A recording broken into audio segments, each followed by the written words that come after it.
Hey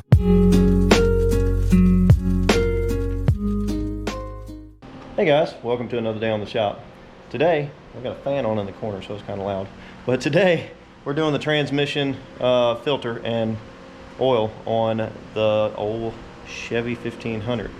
So, this is my 2014 Chevy 1500. It's got a 5.3 with the 6L80 transmission. It's four-wheel drive and everything else, but we're not going to mess with that. We're just going to do a transmission oil change. Later we're going to do the transfer case and the diffs. This has 200,000 miles on it. I don't know when the last time it was changed because I haven't had this very long. I've only had it about 10,000 miles. So we're going to pop the hood, get in here and start changing some stuff. Got my stuff right here. I ordered a couple extra things. Ordered 3 gallons of ATF because I never know when I'm going to use it anyway. This is Dextron 6, Mercon V, LV, Dexmerx, CVT, whatever. It is Valvoline's Max Life full synthetic. It did cost a pretty penny, but I wanted to have enough, and so 3 gallons was enough. Got this off of Amazon as well, ATP Automotive. It is the filter, the gasket, and the other little gasket filter. So we're gonna get in here and start getting this done because it's hot and I want to change this stuff out. So let's pop the hood.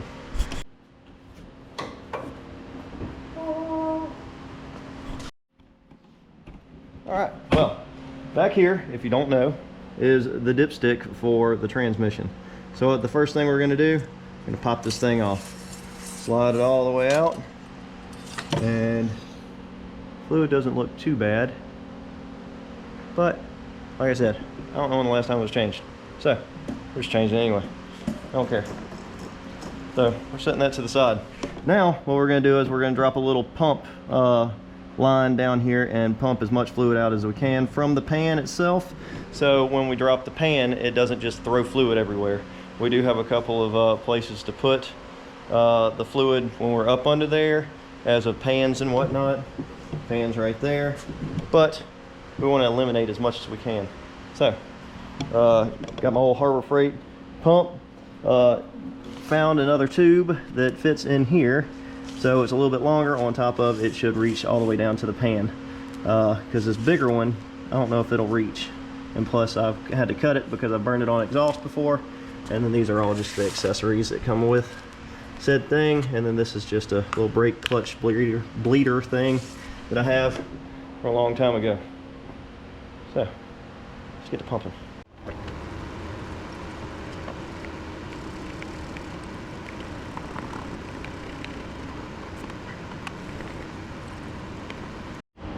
Well, that was fun.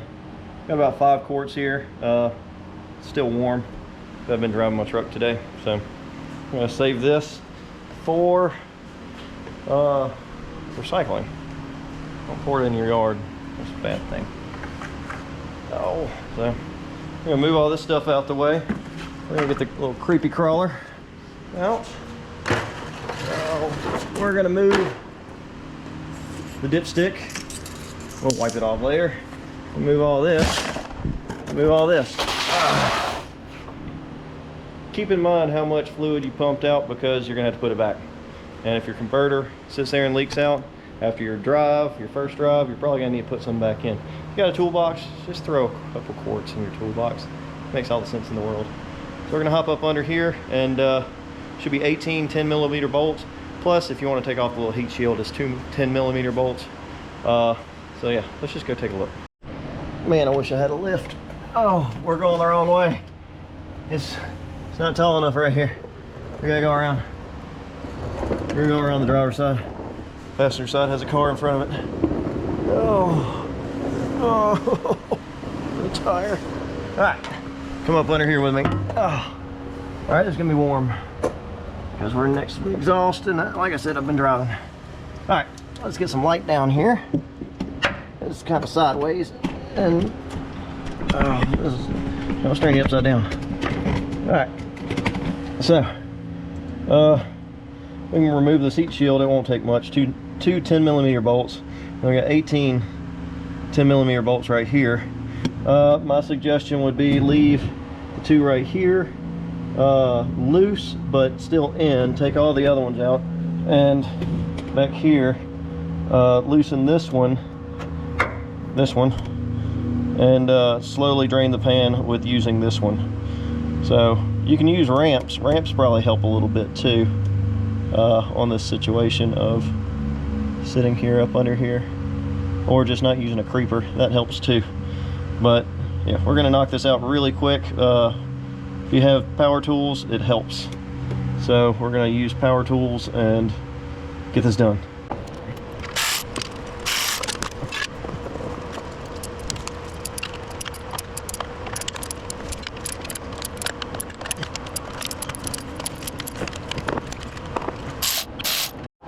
Here's the pan.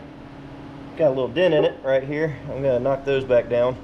But magnet looks nasty. It's got gunk all over it. So I got some metal shavings coming out of my transmission. And then here's this. We're gonna get rid of this. We got a new one. It's not too bad, but it is a little crummy because of dirt and whatnot this truck's been through. But the interior of it looks really good. So we're gonna get rid of this, clean the magnet, knock this out, clean the edge, and then I'll show you what's up under the truck to kind of work with, and then we'll get to putting the new filter in and everything else. So let's knock this out. So in my shop, I have a rule of you can never use too much brake cleaner or have too much of it. So what we're going to do is we are going to soak this pan and this magnet in brake cleaner. Let's clean the magnet off real quick. Let's see how nasty it is. That's all metal shavings. Probably clutch material and other stuff. That just means that one day I need a new transmission. So, alright, let's get to this. Well, minus a couple little dents and dings that I just put in it, it looks a lot better. So, make sure you have your clean magnet, put it back over its little circle, and now we move up under the truck. Right, well, I'm being dripped on by this pan a lot, or the transmission. This little doohickey right here is where the filter goes in. We're going to replace that. There's a little edge on it, and what we're going to use is use a flathead, and we're going to move it over just a little bit, and then use a pair of needle nose and pull it out. So be super careful when you're doing this. You are messing with aluminum, and you can ding it up. Alright, well, after prying on it a little bit, it just fell out. So I've cleaned the surface in here. It looks like I don't know what that is. Oh well. But I got the new one. I'm going to put some transmission oil on it. And we're going to go from there to putting this other piece in. So let's get this in here. This little edge right here goes flush on that piece right there. So you're going to use a 15/16 socket, and it fits right over this, just like either a bearing press or a race or whatever else. And you're going to set it in there flush with that. What I'm going to do real quick, and we'll get back to you. Alright, so got it up in there, got it flush, and now we're going to shove the filter in. So let's do that.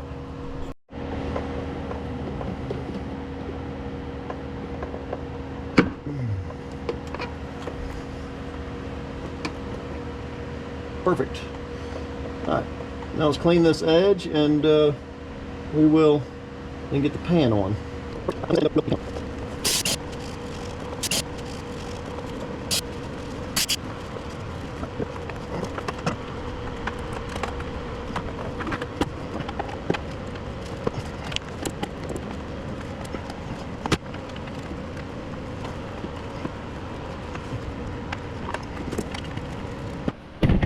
We're basically done. Now, as you see, the funnel's there. Let's crack open a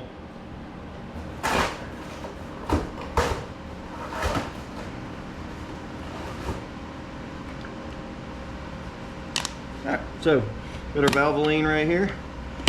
we lost about 6 quarts. We're gonna put 6 quarts back in. So let's do it the proper way. The side way. Well, this one does it actually that way. I love the debate on how to pour in fluids. Makes it so great. A little more for good measure. All right.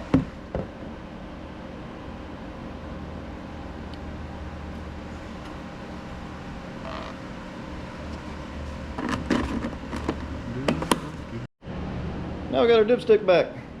Now we're gonna stick it in this hole. All right, stick it in the hole if you can. Dangling it around like this. There we go. What a master. Oh, if I can get it back in there. Anyway, what we do now is we heat the temperature of the transmission up to, well, almost 190, 200 degrees. Come back, check the fluid again. So that's why you always want to have some extra fluid with you. And yeah, we'll go from there. So got our funnel, throw it to the side. Got our mess cleaned up, sort of. Got transmission oil everywhere. Got a pan and a filter. And got sweat on the back side of my camera. And grease on the front side. Dang, man. That looks better. Anyway, so we're gonna crank this thing up, let it run. Gonna go through the gears, shifting it, getting all the fluid back into the valve body and everything. And then we're gonna go from there and go for a drive and then check it after we go for a drive, getting the temperature up. And once we do that, we should be good to go. We should have a brand new filter and fluid in the old 1500. So we'll check it out in a minute. But that's the gist of it. So I'm not going to ride around just to show you how to check your fluid again, because that's pointless. Said and done. Wow, that wasn't bad. For the cost of $100, and I got a little bit more fluid than I need. I got 1 more gallon of ATF plus another 2 quarts. So doing good. Only used 6 for this time, and yeah, we're gonna go do this and be done. But if you check it out and see how much it is to cost, or how much it costs to have a dealership or another company do it, you're probably looking at $150, $200, $300. This took me less than an hour and 30 minutes in my driveway with no lift, no special tools, a 10 millimeter, a wrench, and a, what was it? A 15/16 millimeter, or 15/16 socket, fluid pump, which you don't have to have, it just helps out to the mess of what's underneath. But they're cheap too. I'll put one in the link in the description. Everything you saw, I'll put in the link in the description. So if you have any comments or questions about this, it's pretty straightforward, pretty easy. Just throw them down below. If this helped you, give me a like. Share it if you want.